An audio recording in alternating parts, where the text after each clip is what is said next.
Bonjour et bienvenue dans ce troisième numéro du JT.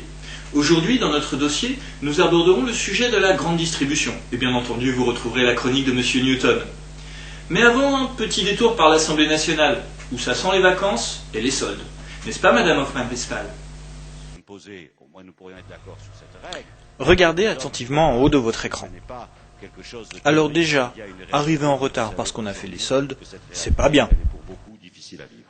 Merci. Puis d'augmenter le nombre d'heures supplémentaires. Quel est le résultat ? C'est un résultat... S'installer bruyamment, sans même prêter attention à celui qui a la parole, quel manque de respect. Qui nous amène à constater aujourd'hui qu'en moyenne, ces heures supplémentaires sont de 55 heures par an. Distraire ses petits camarades, en leur parlant, sans même s'intéresser à celui qui a la parole, franchement, c'est vraiment pas bien. Et puis en plus, quand celui de devant est parti, on discute avec celui qui est à gauche. Non, franchement, il est temps que les vacances arrivent à l'Assemblée nationale. Après Jaurès et Blum, notre président serait-il hanté par les fantômes du passé ? Non mais c'était pas ça la question. Madame, c'est ma réponse. Ouais. Georges Marchais, sors de ce corps ! J'ai un cœur, peut-être pas forcément le même que le vôtre, en tout cas il est à la même place, à gauche. On sait plus trop où on en est, hein.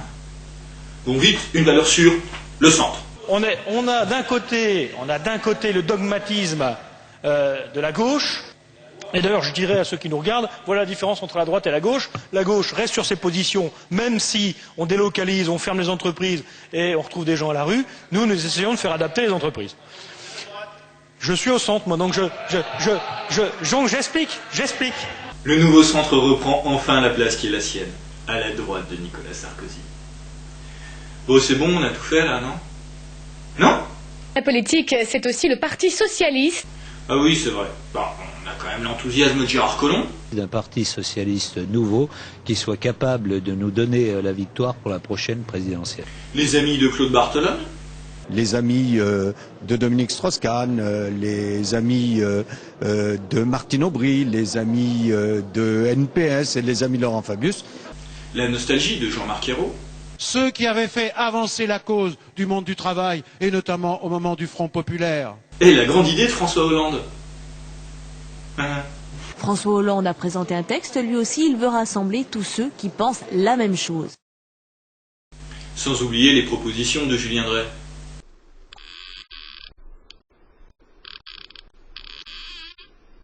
Et maintenant, retrouvons notre dossier.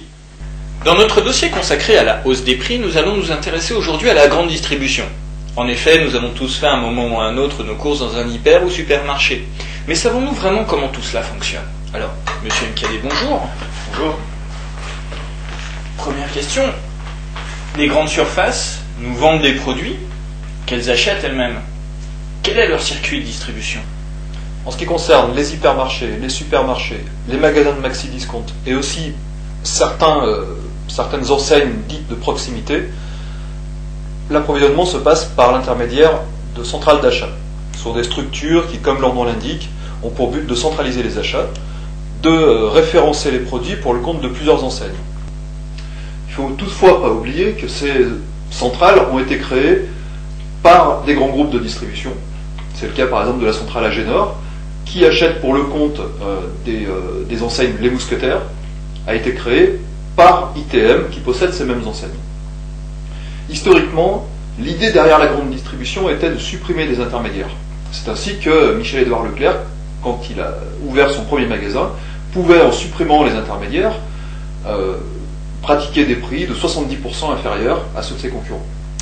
Ces nouveaux intermédiaires que sont les centrales d'achat, ce sont donc elles qui négocient les prix avec les fournisseurs. Négociation, c'est exactement le terme utilisé, et c'est un des points au sujet duquel les parlementaires débattent dans le cadre de la loi modernisation de l'économie. Cette négociation, elle est bel et bien l'objet de la rencontre entre le fournisseur, qui veut vendre ses produits à la grande distribution, et la centrale d'achat, qui, cette bonne guerre, veut acheter au moindre prix. Entendons-nous bien toutefois. Quand on parle de fournisseurs, le spectre est large. Ça va de Coca-Cola ou Danone jusqu'à l'apiculteur local en passant par une coopérative agricole. Et vous imaginez bien, JT, que tout ce beau monde ne va pas à la rencontre de la centrale d'achat avec rigoureusement les mêmes armes. Parallèlement, dans le marché de l'alimentaire, par exemple, les centrales d'achat en France sont au nombre de 5 ou 6. Cette situation d'oligopole crée une pression et une dépendance très forte.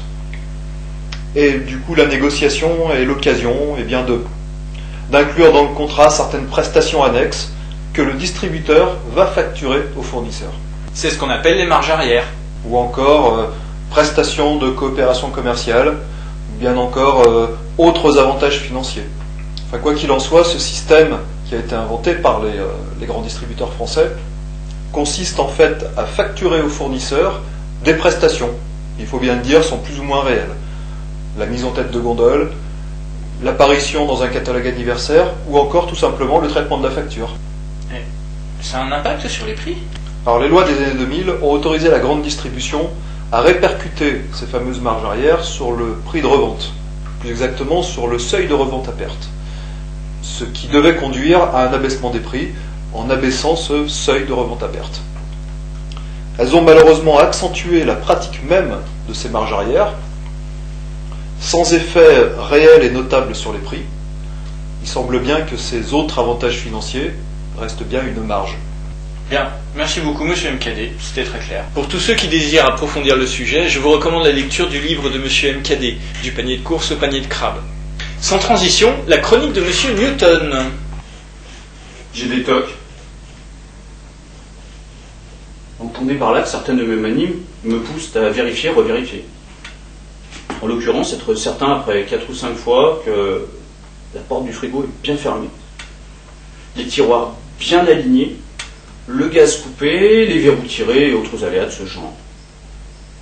Cela ne m'avait jamais vraiment traversé l'esprit jusqu'au début de la semaine dernière, mais c'est un épisode que je me fais fort de vous conter ici.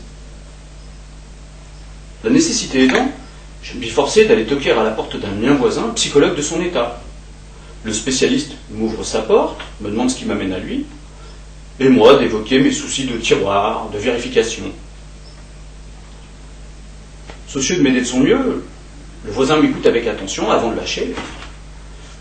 Bien, monsieur Newton, je pense ne pas trop m'avancer en vous disant que vous souffrez de troubles obsessionnels compulsifs.